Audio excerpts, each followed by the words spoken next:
Bonjour à toutes, bonjour à tous. Nous sommes ravis de vous retrouver pour cette nouvelle édition du baromètre SoWine Dainata, qui est donc la première étude sur les habitudes des consommateurs français de vin, de champagne, de bière, de spiritueux et de nolo.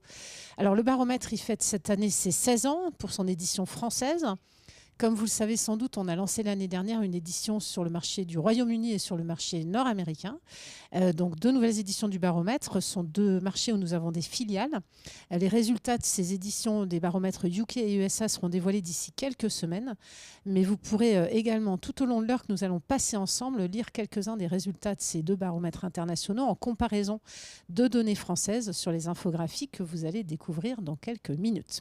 Alors je rappelle comme chaque année que les données du baromètre SoWine Dainata sont du déclaratif et ce ne sont pas des données sorties de caisse. Et puis également que comme chaque année, nous avons introduit de nouvelles questions dans le baromètre.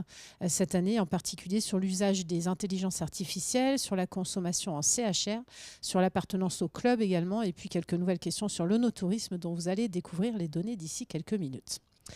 Alors, un rappel de la méthodologie. Le baromètre SoWine Dainata 2026 est issu d'une étude qui a été menée en décembre 2025 sur un échantillon de 1003 Français habitant en France métropolitaine, représentatifs de la population française, âgés entre 18 et 65 ans.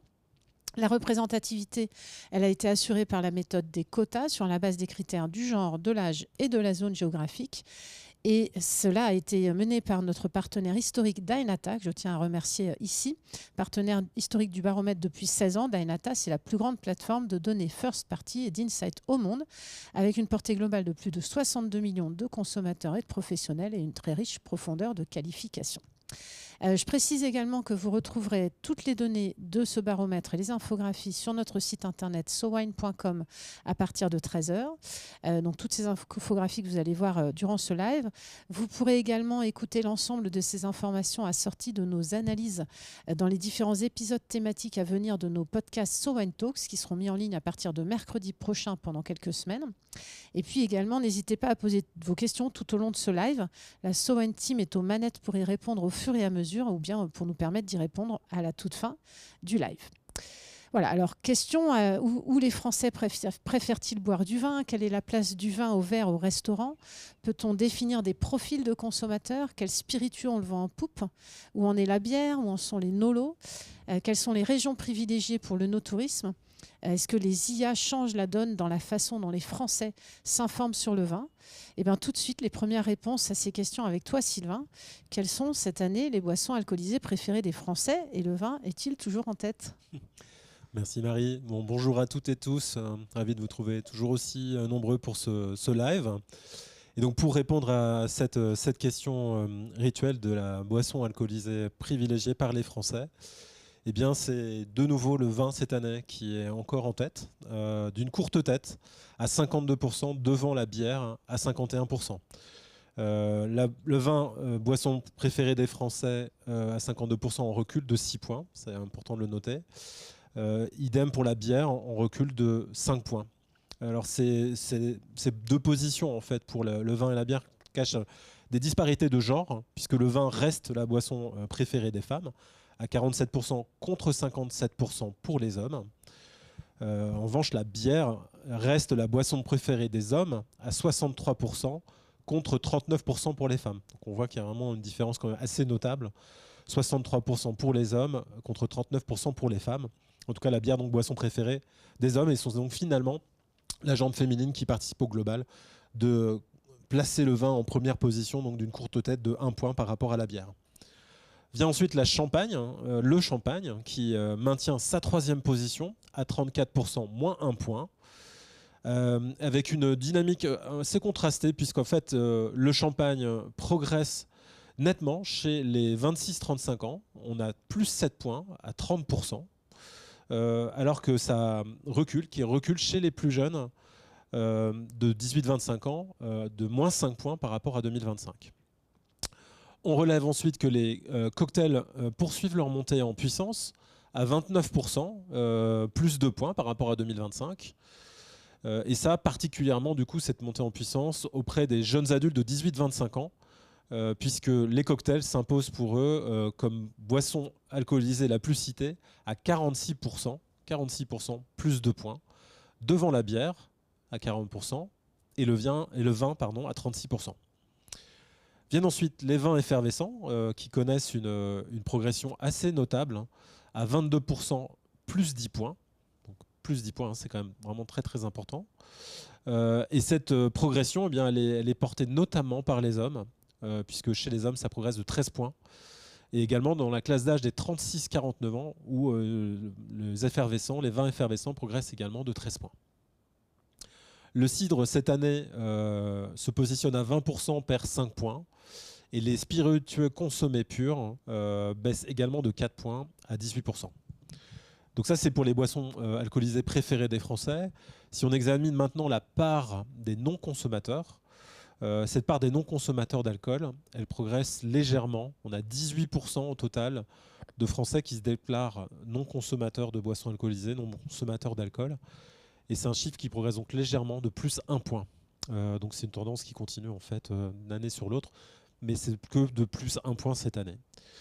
Et point intéressant, puisqu'on est toujours dans ces comparaisons notamment de genre, eh bien cette part des non-consommateurs, elle progresse notamment de façon plus marquée cette année chez les hommes, plus 5 points. Et finalement, elle recule légèrement chez les femmes, de moins 2 points.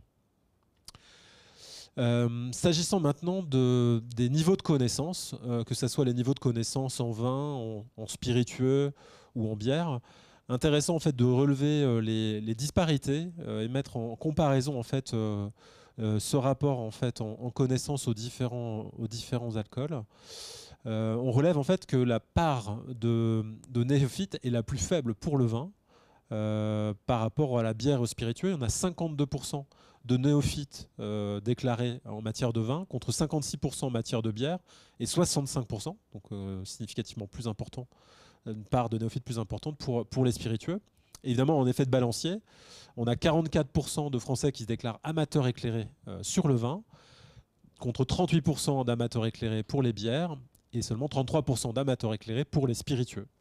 Et pour la part des experts, eh bien, c'est la bière, en termes d'aficionados, qui rassemble le plus d'experts déclarés, puisqu'on a 6% d'experts en bière, contre 4% pour le vin et 2% pour les spiritueux. Alors effectivement, intéressant, Sylvain, de noter que les Français se considèrent davantage néophytes en spiritueux et en bière qu'en vin. Peut-être qu'ils n'osent pas dire qu'ils sont néophytes en vin. Dans ce contexte, est-ce qu'ils continuent à avoir de l'intérêt pour le vin ? Alors l'intérêt pour le vin cette année baisse légèrement. En fait, on a 46% des Français qui déclarent porter de l'intérêt pour le vin. C'est moins 1 point, donc un petit déclin. Mais parmi les consommateurs de vin, cet intérêt reste stable à 57%. Donc ça, c'est pour l'intérêt. Maintenant, si on descend sur la consommation, bien, on a 77% des Français qui déclarent consommer du vin au moins une fois dans l'année. Et c'est un chiffre qui décline de 3 points. Et cette consommation, en fait, elle a tendance à diminuer dans un certain nombre de catégories, dans de nombreuses catégories, mais en particulier chez les hommes, qui se distinguent là aussi, puisqu'on a moins 5 points de consommation de vin chez les hommes à 82%.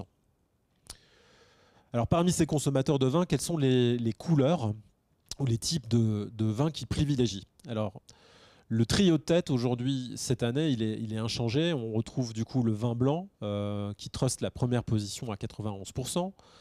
Devant le champagne à 87% et le rosé à 85%. Ça, ce sont du coup des chiffres qui sont stables. Le vin rouge recule légèrement à 83%, moins 1 point. Tandis que le vin orange, lui, poursuit sa progression à 27%, plus 1 point. Alors si on s'attarde sur le vin rouge en particulier, c'est quand même important de noter, puisqu'évidemment on interroge ce sujet-là, pas simplement sur la consommation, mais sur les fréquences de consommation. Intéressant de relever que le vin rouge est quand même la couleur qui rassemble aujourd'hui le plus de consommateurs réguliers. On a 30% de Français qui déclarent consommer du vin rouge une à plusieurs fois par semaine, et 31% quelques fois par mois. Et donc ça, si on compare ça avec le blanc, on a 22% de réguliers sur le blanc contre 30% sur le rouge, donc 22% qui déclarent consommer une à plusieurs fois par semaine et 37% quelques fois par mois. Donc on a un peu plus d'occasionnel sur le blanc. Et la tendance est la même chose sur le rosé, puisqu'on a 18% de consommateurs réguliers, une à plusieurs fois par semaine pour le rosé, et 31% quelques fois par mois. S'agissant des vins effervescents qui sont dans une bonne dynamique, et on le voit sur le long terme, on a en fait globalement, aujourd'hui, si on fait du coup le global sur les effervescents, 82% des consommateurs français qui déclarent désormais en consommer, contre 67% en 2015. Donc une progression quand même assez nette. Et sur ces effervescents au global, si on descend en fait sur les catégories, cette année on a cherché à comprendre derrière les effervescents les disparités éventuelles entre effervescents français et effervescents étrangers. On a donc 79% qui privilégient les effervescents français et 62% les effervescents étrangers. Et alors, si on parle de l'ensemble de ces types de vins, est-ce que tu peux nous dire quelles sont les principales motivations des Français à boire du vin ? Oui, alors les motivations à consommer du vin, première raison, à 41%, c'est parce que j'apprécie son goût. C'est la première raison. Ensuite, à 38%, parce qu'il accompagne parfaitement un repas. Et ça, c'est un item qui est en baisse à moins 7 points. Donc le goût, en fait, passe devant cette affirmation. Et ensuite, à 38%, c'est parce qu'on associe le vin en fait à la convivialité. Et ça, c'est un item qui baisse de 2 points. Donc intéressant en fait de voir, et on retrouvera cette notion de goût dans le baromètre sur d'autres catégories de produits, que c'est aujourd'hui un des critères, le critère principal qui favorise et qui participe à la consommation du vin. Par-delà en fait ces approches sur les motivations à boire du vin, on a introduit cette année une nouvelle question. Et on a proposé aux Français de se positionner sur un certain nombre d'affirmations qui en fait qualifient, déterminent la manière en fait dont ils approchent le sujet vin. Et ça nous a permis en fait de constituer des familles en fait, vraiment comme des tribus en fait qui caractérisent l'approche du vin, les modes de consommation et les raisons qui participent à cette consommation. Et la première tribu, le premier item, en fait, on a appelé ça les sociaux. C'est à 26% des Français qui nous déclarent finalement boire du vin, certes de façon occasionnelle, mais finalement pour célébrer ou passer un bon moment avec leurs proches. Donc dans un contexte assez social, mais finalement de fréquence relativement occasionnelle. Ensuite, on retrouve à 19%, on va dire nos traditionnels, ceux qui choisissent le vin ou les appellations qui sont connus dans un format un peu plus de type valeur sûre et qui sont donc du coup des consommateurs qu'on dira traditionnels. Ensuite, à 16%, on est plutôt sur un levier de motivation qui est plutôt l'ordre de la curiosité. On les a appelés les découvreurs. C'est des Français qui nous déclarent tester en fait de nouvelles bouteilles pour explorer différents styles et des régions. Donc ils sont en fait abutinés à découvrir en fait les régions et les vins notamment français. Donc à 16% les découvreurs. Ensuite, on a une tribu qu'on a appelée les accessibles, ceux qui privilégient du coup la facilité et qui déclarent en fait dans leur rapport au vin choisir des vins faciles à trouver et à déguster en fait sans trop se compliquer la vie. Et ensuite, on a trois dernières tribus qui sont en dessous de 10% et qui sont sur d'autres leviers. Un levier lié à la convivialité, à la fête, on les a appelés les festifs à 9%. Qui nous disent en fait peu importe la bouteille, ce qui compte pour moi c'est le plaisir, la détente et le moment. Viennent ensuite la tribu du coup des consommateurs plutôt statutaires, intéressés du coup par une notion de prestige et qui nous disent en fait choisir des marques reconnues ou prestigieuses pour le plaisir de partager le meilleur avec leur entourage et surtout d'affirmer leur goût. Et enfin, dernière classe qui renvoie du coup à la part probablement des experts. Ceux qui se déclarent experts, ils sont 8% à nous dire « Je recherche des vins fins, rares ou prestigieux. Le terroir, les cépages et le savoir-faire derrière chaque bouteille me passionnent. » Est-ce que tu peux nous donner également plus de détails sur les préférences en termes de couleur ou en termes de type de vin ? Oui, bien sûr. Alors le rouge reste du coup assez naturellement dans un contexte de consommation la couleur la plus associée au repas et de très loin, à 75%. Et c'est encore une association vin rouge et repas qui progresse de 1 point cette année. Les blancs et les rosés, eux, sont privilégiés à l'apéritif. 36% pour les blancs, plus 3 points. Donc les blancs progressent encore sur le moment apéritif.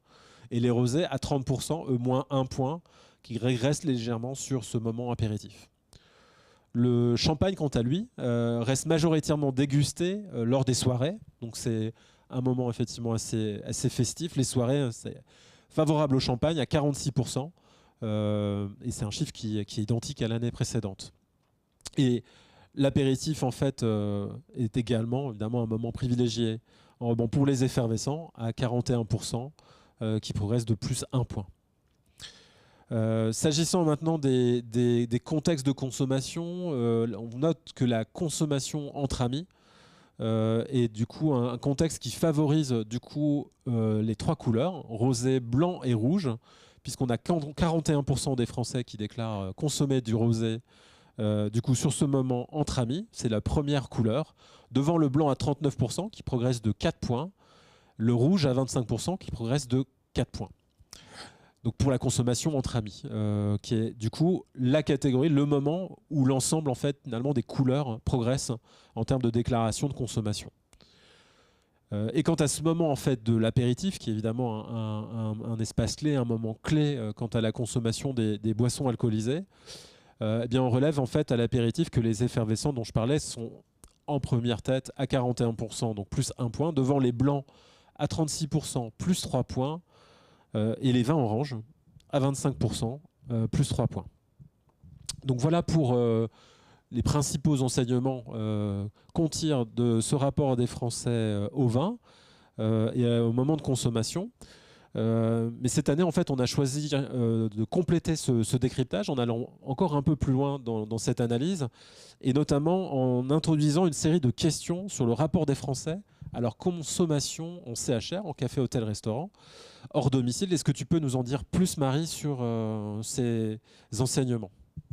Oui, alors effectivement, nouvelle question introduite spécifiquement dédiée au monde des cafés, des hôtels et des restaurants et à la manière dont les Français consomment dans ces lieux. Alors concernant le vin, pour les Français, la consommation au restaurant, elle passe devant la sphère privée à 84% versus 82% pour la sphère privée. En troisième arrivent les bars et les cafés, toujours pour la consommation de vin, à 37% comme lieu privilégié. Et à noter que les positions suivantes sont occupées pour la 4e place par les fêtes régionales, qui arrivent à 25%, au coude à coude avec chez les vignerons à 23%. Alors à noter aussi que parmi les consommateurs de vin, il y en a 95% qui disent que les lieux CHR sont ceux où ils consomment le plus souvent du vin. Ça, c'est un point intéressant. Et puis, si on fait un focus champagne, le champagne il reste majoritairement, lui, ancré dans la sphère privée, avec 83% des consommateurs qui déclarent en boire chez eux, contre 68% au restaurant. On a évidemment interrogé aussi les Français sur leurs critères de choix d'un vin en café, en hôtel ou en restaurant.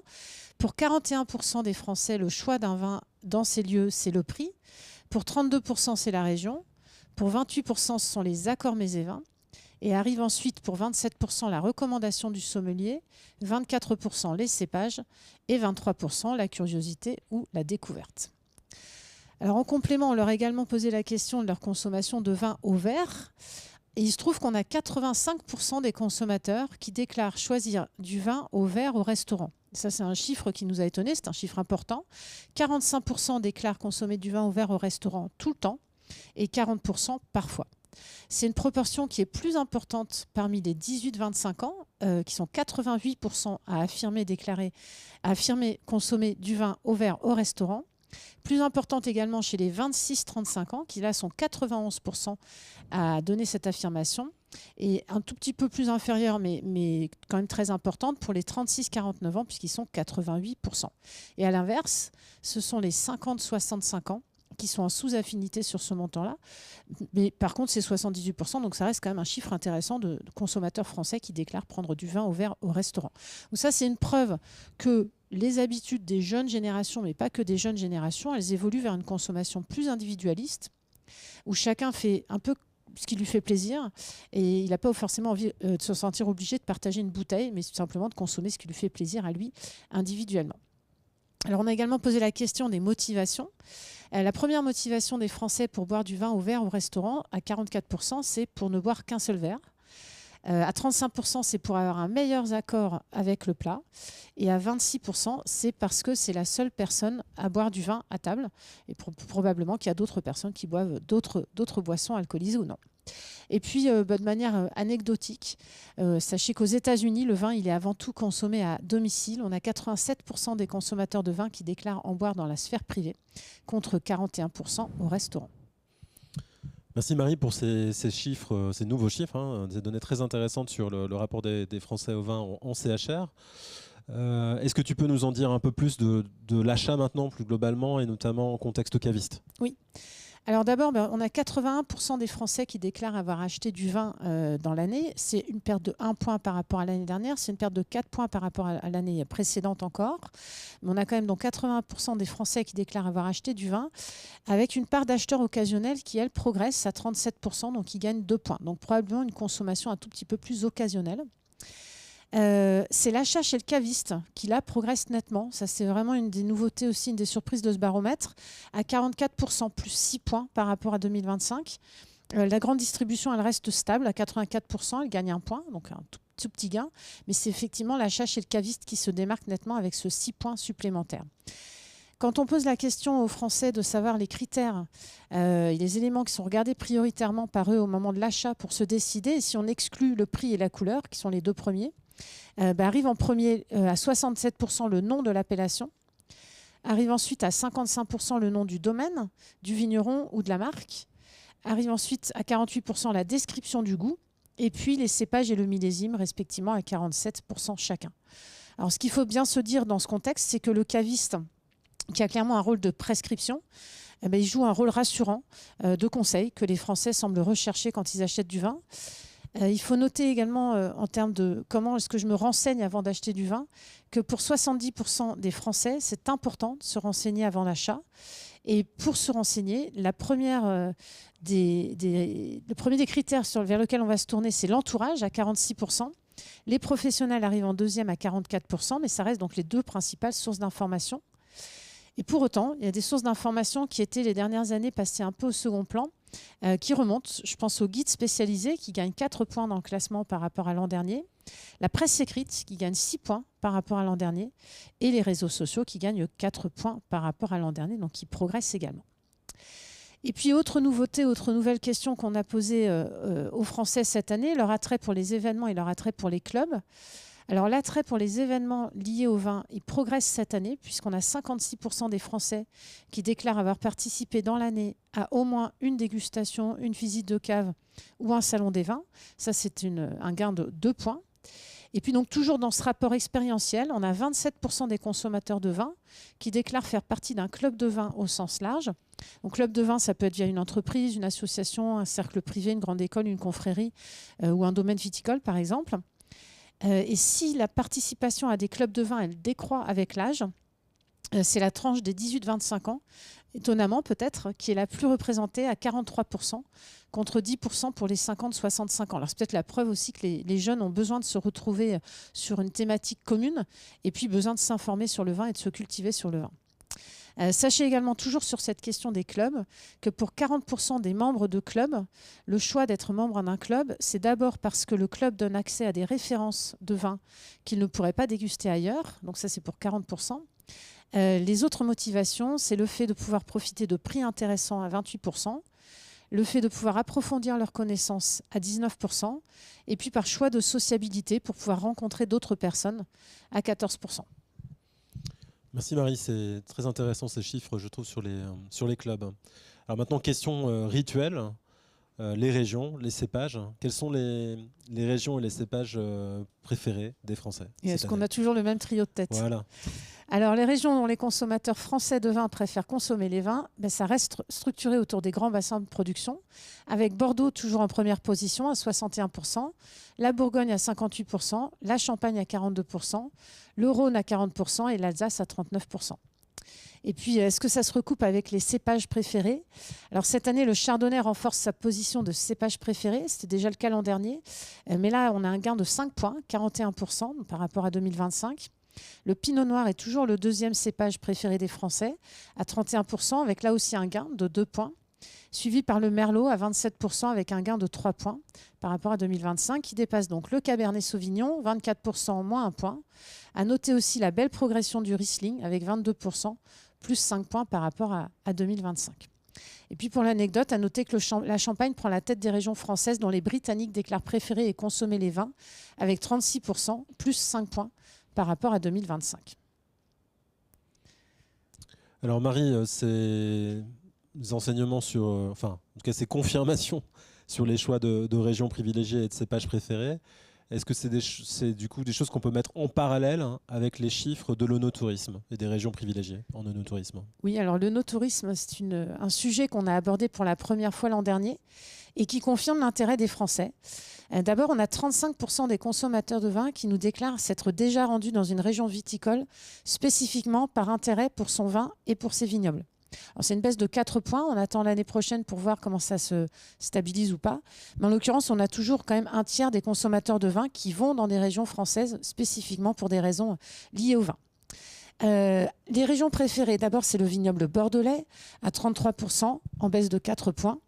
La Bourgogne à 30% en hausse de 2 points par rapport à 2025. Et la Champagne à 23%. Avec un plus 5 points, donc ça c'est extrêmement intéressant. Ça domine les destinations qui sont déjà visitées. Donc. La Champagne arrive à égalité avec l'Alsace à 23%, le Rhône à 17%, le Beaujolais à 12% et le Sud-Ouest à 12%. À noter que la Provence et le Languedoc, ils arrivent juste derrière dans un mouchoir de poche. Et puis on a également interrogé les Français sur les activités qu'ils préfèrent pratiquer lorsqu'ils visitent des régions viticoles. La première activité préférée, c'est à 40% les expériences gastronomiques. Arrive ensuite à 33% les balades dans les vignes, à 32% les visites de chais et de caves, et ça c'est suivi par les dégustations commentées à 29%, par l'hébergement au domaine à 24%, et puis par les expériences autour du bien-être à 23%. On a également posé des questions aux non-œnotouristes, donc les Français qui ne sont jamais partis spécifiquement dans une région viticole pour son patrimoine viticole. Et on a 68% des non-œnotouristes qui se déclarent intéressés par la visite d'une région pour son patrimoine viticole. C'est une baisse aussi de 4 points, mais ça reste quand même une forte proportion puisque plus de 2/3 des Français non-œnotouristes se déclarent intéressés par le sujet. Et puis, anecdote également, la Champagne, elle s'empare pour le coup de la première place des régions les plus visitées pour leur patrimoine viticole par les œnotouristes britanniques à 35%, qui la place devant Bordeaux à 28% et devant le Sud-Ouest à 19%. Sylvain, on vient de présenter les principales données concernant le vin, globalement.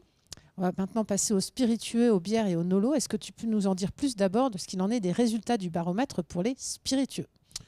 Oui, bien sûr. Alors du coup, les Français, les spiritueux, c'est un contexte du coup qui est plutôt, on va dire, un petit peu en décroissance cette année, notamment sur, on va dire, l'intérêt déjà, puisque sur l'intérêt en lien aux spiritueux, on perd 5 points à 36%. Sur la consommation en tant que telle, on a quand même 58% des Français qui déclarent consommer des spiritueux purs, moins 5 points, et 59% des Français qui déclarent consommer des spiritueux en cocktail, à donc 59%, moins 3 points. Si on examine maintenant les catégories de spiritueux privilégiés par les Français dans ces consommations, que ce soit du coup pur, neat ou en cocktail, alors c'est toujours le rhum en fait, qui truste la première position à 78%, qui est stable cette année, devant le whisky à 72%, les liqueurs à 63%, la vodka à 60% et le gin. Le gin qui fait du coup une croissance cette année de 5 points qui est assez notable. Donc ça c'est pour la partie du coup qui est liée à la consommation pure. Et en fait si on vient examiner un tout petit peu plus en détail, pas uniquement la part de consommation, on va dire la part le taux de pénétration en fait de ces alcools ou de ces spiritueux. Du coup, sur ces modes de consommation pure, c'est assez intéressant de les retraiter du coup, par fréquence de consommation, puisque c'est une information qu'on détient. Et là, on relève que le whisky reste du coup, dans sa bonne dynamique. De tous les cas, le whisky est le spiritueux le plus régulièrement consommé en termes de fréquence, puisqu'on a 20% des Français qui déclarent consommer du whisky une à plusieurs fois par semaine. Et ça, c'est même un chiffre qui progresse donc de 3 points cette année, donc à 20%. Si on compare avec le rhum, ils sont 12% seulement à nous dire consommer du rhum une à plusieurs fois par semaine. Donc il y a vraiment en fait une part à la régularité pour les whiskies. Et ensuite, pour les whiskies, c'est 25% quelques fois par mois, 27% quelques fois par an. Donc le rhum, quant à lui, donc on a ces 12% de consommateurs très réguliers. Ensuite, c'est 27% quelques fois par mois, ça progresse de 3 points, et 38% quelques fois par an, moins 4 points. Donc en fait, plus de régulier chez les consommateurs whisky et ça progresse. Et sur le rhum, on voit qu'il y a un peu moins d'occasionnel et un tout petit peu plus de régulier, mais ça reste en dessous du rhum encore cette année. Alors maintenant, s'agissant des spiritueux consommés en cocktail, c'est le rhum de nouveau qui est en première tête à 55%, plus 1 point. La vodka, elle, régresse de 4 points à 34%. Le whisky est le troisième, du coup, larron sur le podium à 30% et progresse également sur le mode de consommation cocktail avec plus 3 points. Et puis la tequila conforte en fait sa quatrième position. Elle est passée devant le gin l'an dernier à 24% et elle gagne de nouveau 2 points. Là où le gin, du coup, se place en cinquième position à 22%, plus 1 point.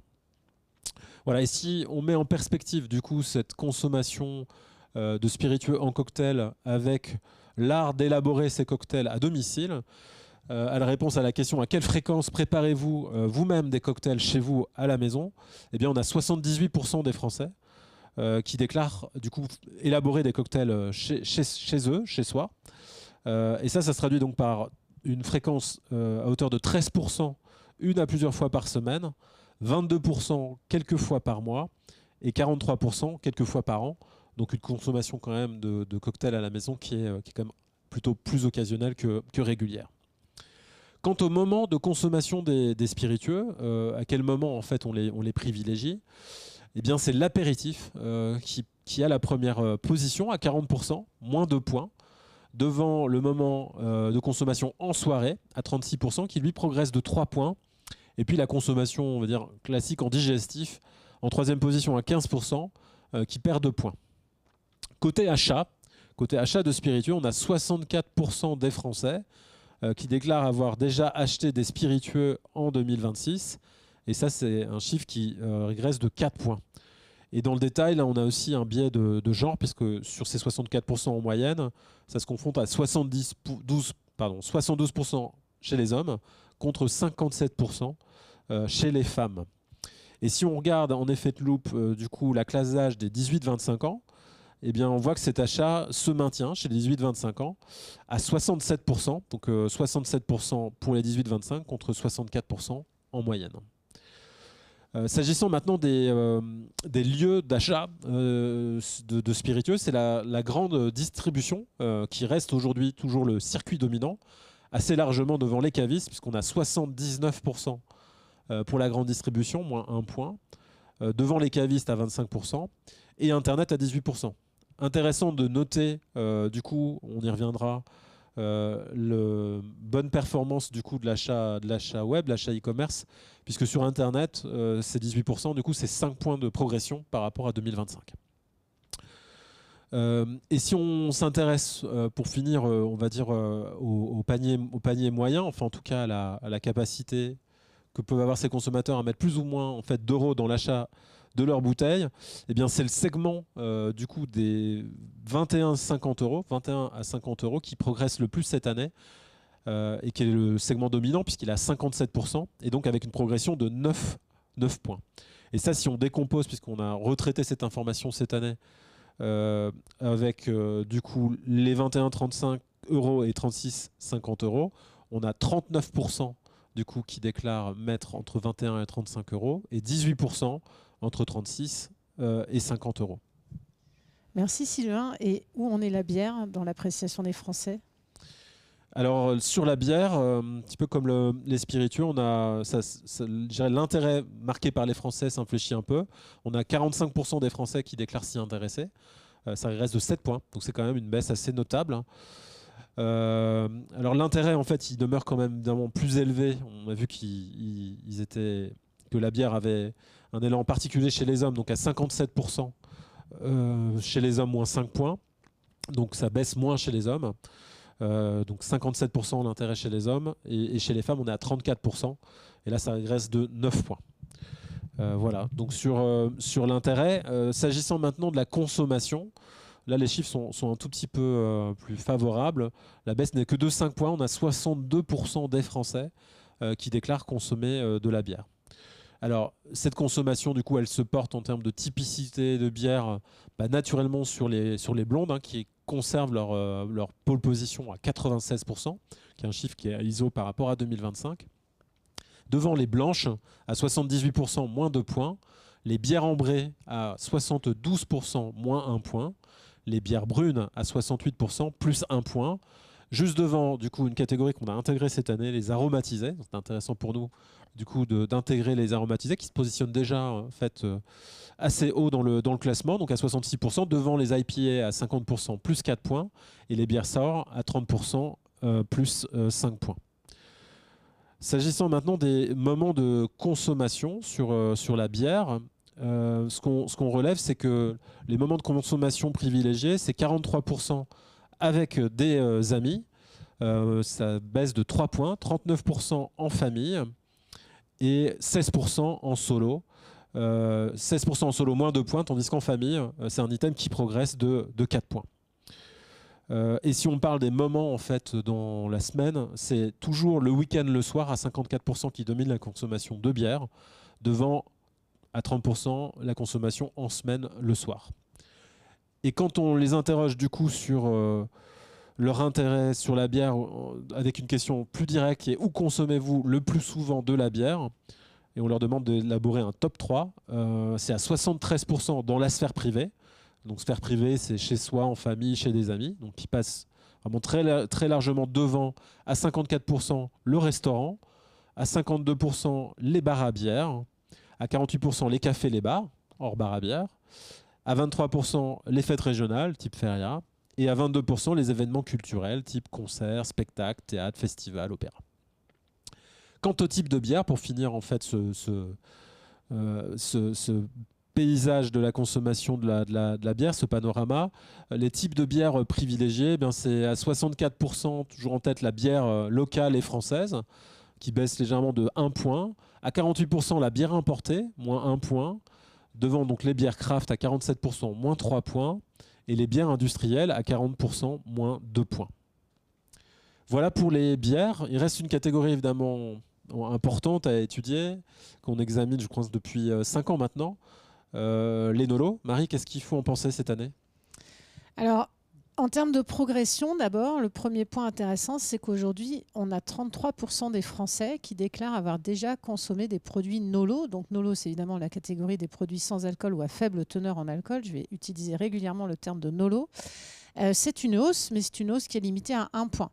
Il faut savoir que l'année dernière, la hausse était de 4 points. Les années précédentes, c'était plus 1, moins 1. C'est donc, Sylvain l'a dit, 5 ans qu'on étudie la question. Donc ça continue à être en hausse, mais la hausse est relativement limitée, plus 1 point. Alors, sans surprise sur les NOLO, la dynamique, elle reste très générationnelle. On a les 18-25 ans qui sont 54%, eux, à déclarer avoir déjà consommé au moins un produit NOLO dans l'année. C'est en hausse de 3 points par rapport à 2025. Ce sont les 36-49 ans, et là c'est peut-être un tout petit peu plus étonnant, quoique, qui enregistrent la plus forte progression. Donc ce n'est pas les 18-25 ans, c'est les 36-49 ans à 31% et qui gagnent 7 points cette année par rapport à l'an dernier.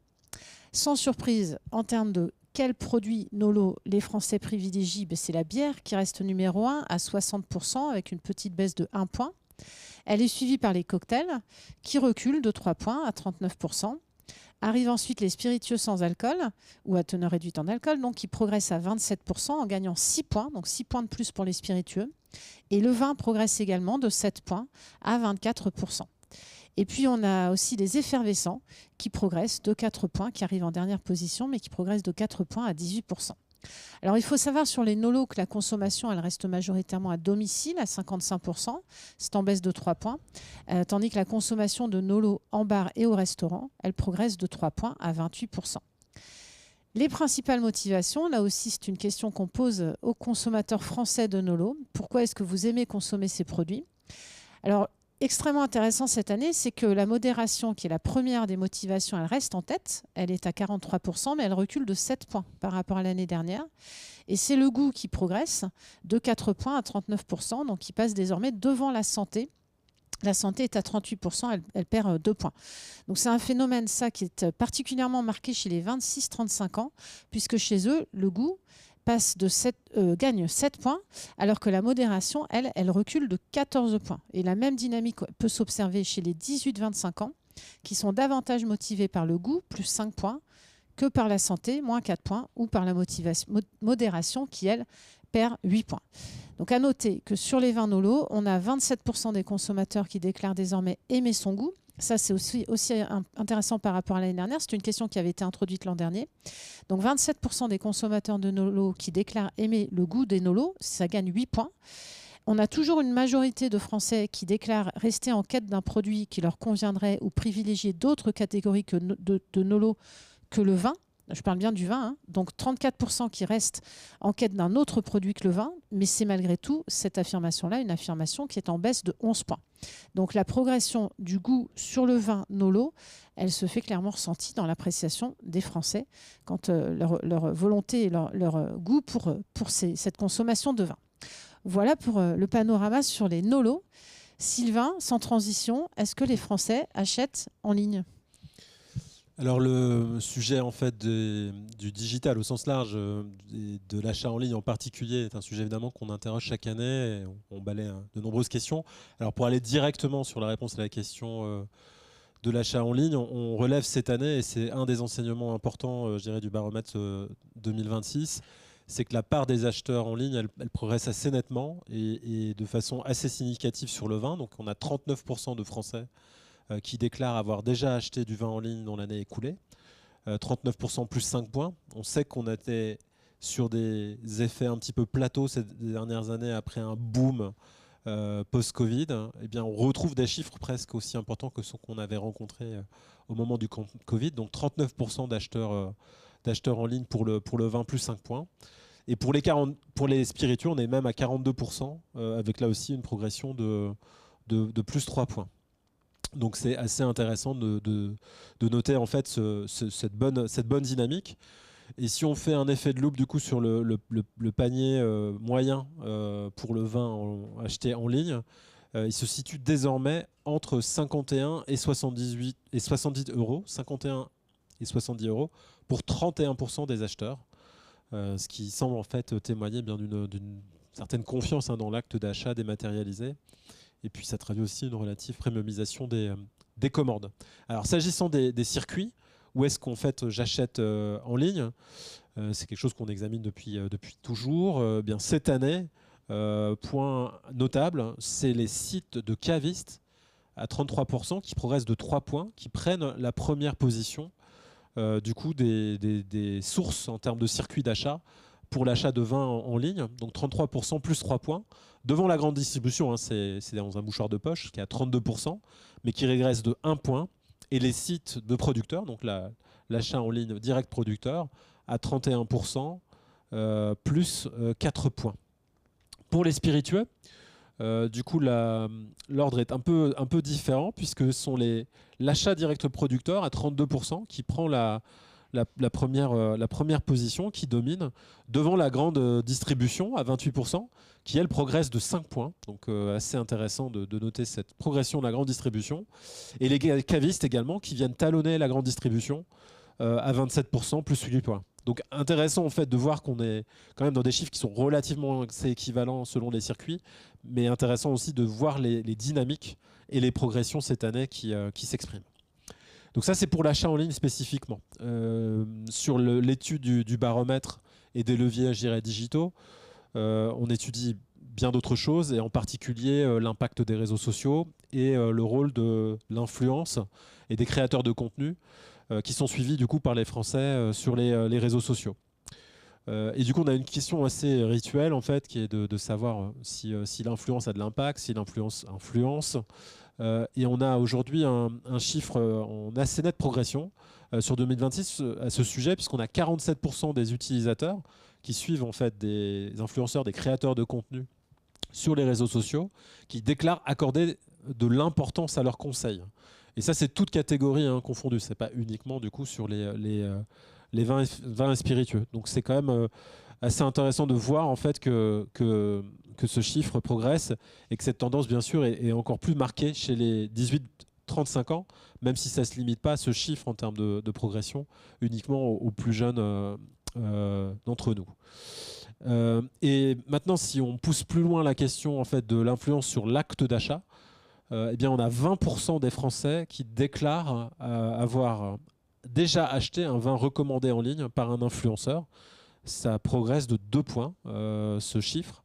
Et c'est une propension qui est encore plus forte chez les jeunes, avec 45% des 18-35 ans qui déclarent du coup avoir déjà acheté un vin recommandé en ligne, recommandé par un créateur de contenu, par un influenceur. 45% des 18-35 ans, c'est un chiffre qui progresse de 6 points. Quant aux 26-35 ans, eh bien, ils sont 30%, donc contre 20% en moyenne, et c'est un chiffre qui progresse de 4 points. Donc on voit bien la sensibilité du coup, qui s'exerce en termes d'influence sur les réseaux sociaux. Et sur les réseaux sociaux, on a conservé on a évidemment tous les chiffres de pénétration des différentes plateformes et leurs usages en termes de régularité. Je propose juste un effet de loupe du coup, sur la capacité des Français du coup, engagés sur les réseaux sociaux à s'inscrire, en fait, à suivre en tant que follower, en tant que groupie de certaines marques, domaines, châteaux, producteurs de vin. Et ça, c'est quelque chose qui a tendance à progresser. Et c'est TikTok en premier lieu en termes de plateforme qui continue d'occuper du coup le haut du classement sur ce sujet-là. Donc comme plateforme utilisée pour suivre en fait des marques et des domaines, des producteurs sur les réseaux sociaux. Donc 34% pour TikTok, plus 6 points, devant Instagram à 31%, qui progresse de plus 4 points. Et ensuite, on retrouve Snapchat et YouTube. YouTube à 22%, qui progresse de 5 points. Et alors, Sylvain, est-ce que le rapport aux outils digitaux a changé, en particulier avec l'arrivée des IA dans nos vies ?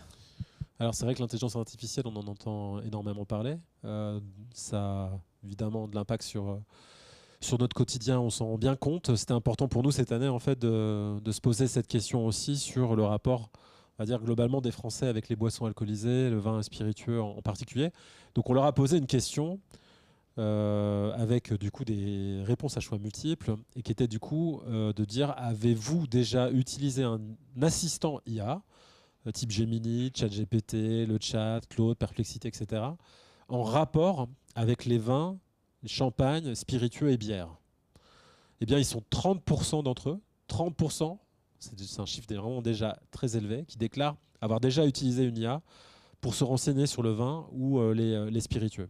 Et sur les 70% qui sont pour le moment donc non utilisateurs, enfin qui n'ont pas fait ce geste, on a 20% qui déclarent: non, je n'ai pas encore eu l'occasion de le faire. Donc ça veut bien dire qu'ils pourraient bien prendre le pli et donc ils n'ont pas encore pensé. Et 50% qui nous disent que non, je n'utilise pas du tout ces outils-là. Bon. Eh bien, on ne s'étonnera pas de voir que ces chiffres, en fait, sont bien plus importants chez les jeunes générations, puisque c'est 30% en moyenne pour les Français, 58% pour les 18-25 ans, et 41% pour les 26-35 ans, qui déclarent déjà avoir consulté donc une IA dans ce cadre.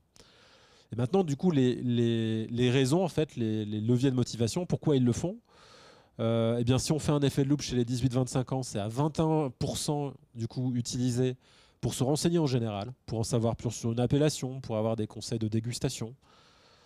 À 18% pour obtenir là plus directement une recommandation d'accord mets et boissons.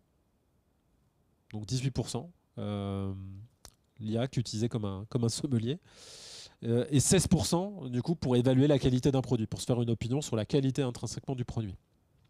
Pour les 36-35 ans, la trajectoire et l'usage est un petit peu différent. En majorité, ils consultent l'IA d'abord pour s'informer spécifiquement sur un domaine, une marque ou un vigneron. On parle de GIO. C'est bien ça dont il parle ici, c'est qu'on utilise les IA en fait, comme on utilisait les moteurs de recherche et Google pour pouvoir se renseigner en fait, directement et obtenir des réponses. Et à 15% du coup, pour se renseigner en général, pour avoir des conseils de dégustation. Voilà, donc l'impact de l'IA reste à suivre. Évidemment, on aura les chiffres en progression probablement, et en tout cas en comparaison l'année prochaine. Merci Sylvain. Voilà, cette édition 2026 du baromètre SoWine Dynata, elle touche à sa fin. Elle est particulièrement intéressante parce qu'elle nous semble révélatrice d'un certain nombre de mutations en cours qu'on observe déjà depuis plusieurs mois.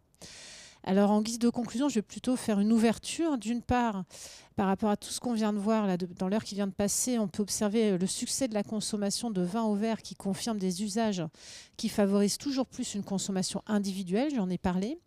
Quand on sort, que ce soit au restaurant ou au café ou dans un quelconque contexte hors domicile, on veut pouvoir consommer individuellement sans se poser la question de ce que les autres, de ce que ses amis veulent boire. Pour le vin en particulier, ça pose la question du contenant. Là où on commandait auparavant une bouteille entière à partager, les formats individuels ont sans doute un bel avenir devant eux. On l'observe de façon générale, le vin doit s'adapter aux nouvelles habitudes de consommation, et d'autant plus pour relever le challenge de rester la boisson alcoolisée préférée des Français l'année prochaine et les suivantes. D'autre part, on le voit, les Français ont soif d'apprendre. On le voit notamment avec le succès des clubs. Les Français aiment se retrouver autour de thématiques et de passions communes. Ils aiment créer du lien, socialiser dans un contexte où on est souvent déconnecté. Même si on a un téléphone, on a plus de mal à socialiser. Et donc, le fait d'avoir un sujet de discussion qui facilite l'entrée en matière dans la vraie vie pour discuter, pour socialiser, dans ce contexte-là, le monde du vin a là aussi une carte à jouer pour s'adapter à cette tendance, puisque le monde du vin est un monde qui, évidemment, est infini. On n'a jamais cessé d'apprendre. Sur les spiritueux et la bière plus spécifiquement, on a pu observer un intérêt manifeste des Français envers les spiritueux à la baisse qui est en baisse, une consommation et des actes d'achat qui diminuent également dans les mêmes proportions. Alors pour les spiritueux, le momentum il semble plutôt toujours à la premiumisation, ça accompagne le consommer moins mais mieux. Le rôle des lieux de prescription est un moteur de tendance et de source d'inspiration qui continue de diffuser cette culture spirituelle en général et la culture cocktail en particulier, avec 4 Français sur 5 qui déclarent réaliser des cocktails à la maison. Et puis cette progression du gin qui confirme un renouvellement des habitudes portées par des nouvelles générations, sans doute qui privilégient la fraîcheur, la simplicité et la polyvalence des produits. Et puis pour ce qui est de la catégorie bière, elle entre dans une phase de normalisation. Après le boom des craft beers, en particulier, on a une exploration qui laisse progressivement la place à ce qui nous semble être une phase de consolidation, avec des consommateurs qui s'appuient davantage sur leurs repères et sur les curiosités d'hier qui s'installent désormais comme des nouveaux standards. Et enfin, sur les nolos, pour les nolos, derrière une apparente stabilisation, la catégorie, selon nous, elle est en réalité encore assez mouvante. On l'a vu, on a le goût qui s'impose comme le facteur décisif d'adoption. Les propositions qui séduisent de plus en plus, c'est celles qui se rapprochent de l'expérience sensorielle des boissons alcoolisées. Restent encore 2 défis majeurs pour les nolos. D'une part, installer une véritable fidélité dans le temps pour la consommation, et puis d'autre part, développer les usages hors domicile. Voilà pour les grands enseignements. Vous retrouverez donc, comme je l'ai dit en introduction, les infographies dans les minutes qui viennent sur notre site internet sowine.com.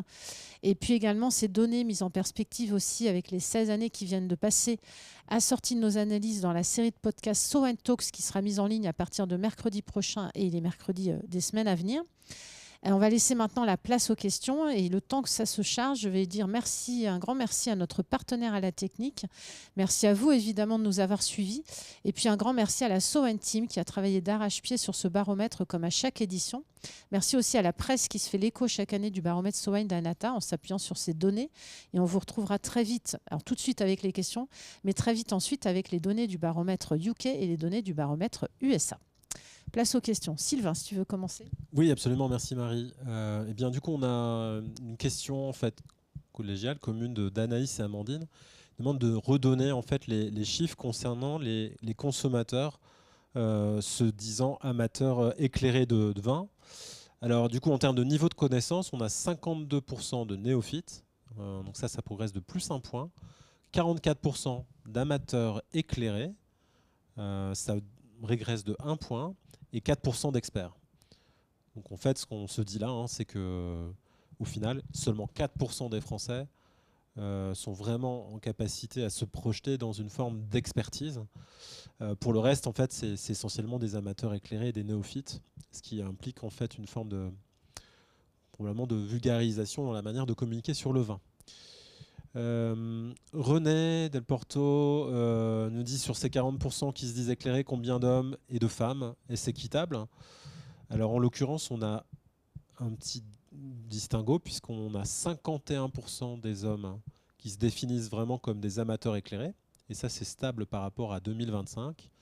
et 37% du côté des femmes. Donc il y a quand même un petit effet de genre sur la capacité du coup à se déclarer amateur éclairé. On a également une question pour les chiffres sur le cognac. Alors s'agissant du cognac, on a 49% des consommateurs de spiritueux purs qui consomment du cognac. 49% des consommateurs de spiritueux. Ce n'est pas des Français. Ce qui place du coup le cognac en 6e position dans le classement, donc qui est quand même une position évidemment qui est un peu plus loin, mais qui est quand même assez proche des 5 premiers. Et 7% des consommateurs de spiritueux en cocktail choisissent le cognac pour leur cocktail et ça progresse de 1 point. Donc ça laisse entendre qu'on est quand même dans un mode de consommation en France où le cognac est toujours privilégié dans une consommation pure, en NIT, plutôt qu'en cocktail, alors qu'on sait pertinemment effectivement que c'est une base alcool qui se marie admirablement avec les cocktails. Après le cognac, on a des questions sur la tequila. C'est assez naturel puisqu'on voit bien sûr le boom des agaves et de la tequila en particulier globalement dans l'univers SPI, en particulier aux États-Unis. Évidemment, ça fait déjà quelques années que ça se passe aussi en France. Alors pour la tequila, on a 50% des consommateurs de spiritueux purs qui consomment de la tequila. C'est en légère régression de moins 1 point. En cocktail, on a 24% des consommateurs de spiritueux en cocktail qui choisissent la tequila pour leur cocktail. Et ça progresse de 2 points, ce qui la met du coup en 4e position du classement. Est-ce que tu veux prendre certaines questions maintenant, Marie ? Oui, bien sûr. Alors, une question sur les tranches de prix. Comment est-ce qu'on établit les tranches de prix ? Les tranches de prix, on les a établies suivant ce qu'on peut observer en magasin. Et en fait, c'est des tranches de prix qu'on a établies il y a déjà quelques années. Donc, pour pouvoir comparer d'une année sur l'autre, on garde aujourd'hui ces tranches de prix. Voilà, je pense que ça répond à la question. Une question de Clémence. Est-ce que l'achat en ligne grande distribution comprend les drives et les sites de vin en grande distribution ? La réponse est oui, absolument. En fait, quand on pose la question telle qu'elle est formulée, la question indique que ce soit en ligne, via livraison ou en drive. On a également des questions sur la partie que j'ai consacrée aux cavistes. Alors, sur les 44% de Français qui achètent chez les cavistes, la question, c'est 44% des acheteurs de vin se rendent le plus souvent chez des cavistes pour l'achat de leur vin, sachant que pour rappel, 81% des Français sont acheteurs de vin. Et donc, comment est-ce qu'on explique le rebond des cavistes ? La question qui nous est posée, ces derniers ne semblent pas partager le ressenti de votre sondage. Alors, plusieurs points. Je pense qu'il faut rapprocher ça aussi de la manière dont les Français se considèrent comme néophytes, amateurs ou amateurs éclairés, ou connaisseurs sur le vin. Le caviste, il a clairement un rôle de prescription, il joue clairement un rôle rassurant de conseil, et ça, les Français semblent le rechercher. Et je le disais tout à l'heure de façon un peu anecdotique quand on présentait les différences d'appréciation de son niveau de connaissance, que ce soit en vin, en bière ou en spiritueux. On a quand même un peu l'impression que le fait de pouvoir admettre soi-même qu'on est connaisseur en vin est un peu plus dur à admettre quand on est français, sans doute parce qu'on a un historique qu'on est censé tout savoir sur le vin avant même d'être né. Donc le rôle du caviste en particulier sur les vins est extrêmement important. Voilà. Je vais prendre une question sur la consommation de vins étrangers. Comment évolue la consommation de vins étrangers ? Alors, donc, cette année, on a 75% des consommateurs de vin qui consomment des vins étrangers. Ça progresse de 10 points par rapport à 2025. C'est le plus haut niveau observé depuis 2021, où la consommation s'élevait à 75%. Cette évolution, elle est appuyée par une augmentation de la consommation de vins d'Italie, plus 9 points. J'imagine qu'on pourrait mettre peut-être un petit effet quand même Prosecco. Donc plus 9 points par rapport à 2025 qui était à 39%. L'Espagne, du coup, plus 4 points à 25%. Et le Portugal à plus 3 points, donc à 14%. Et puis une question également sur les labels environnementaux. Alors on n'en a pas parlé là dans ces résultats. On a quand même posé la question, on pose une question sur les labels environnementaux maintenant dans le baromètre chaque année.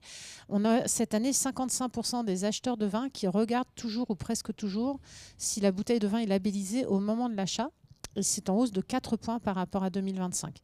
On pose toujours cette question, mais on ne pose pas forcément d'autres questions sur les vins labellisés, puisque les réponses étaient à peu près les mêmes d'une année sur l'autre depuis 5 ou 6 ans qu'on posait ces questions spécifiques sur les vins labellisés. Oui, puis il fallait bien faire la place à d'autres questions. Exactement.